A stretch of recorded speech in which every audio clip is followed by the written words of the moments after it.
This is Chris. Good morning, Chris. Good morning. Hi. Thanks for taking my call. You bet.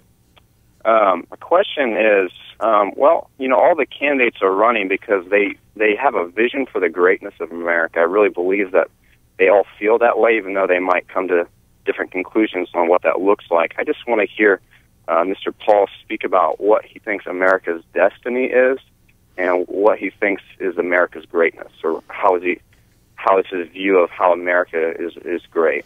All right. What's your 4th of July speech, sir? Well, I have a very strong vision of what America should be about and what it would be like, because it would be a goal of peace and prosperity.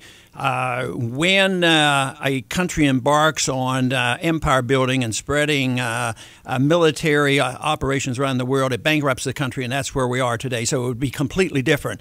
There would be no, in the last 10 years, we lost 8,500 American military personnel, 44,000 came back with serious injuries, hundreds of thousands now begging for help at the Veterans Administration. In my world, that wouldn't be the case, but we would be at peace. We would have less enemies. We would be more at peace. We would have a gold standard. We would have prosperity, and we would set an example. We would be an exceptional nation. But this exceptionalism of what they're talking about today is, we are so good, we're going to jam it down your throat. Back to the tactics again.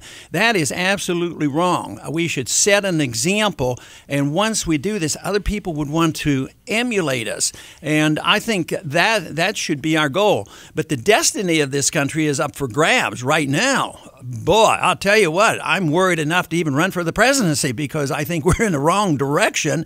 And I think if we continue to do this, the bankruptcy's coming. We're going to make our economic conditions about 10 times, if not many times, worse than that compared to 2008.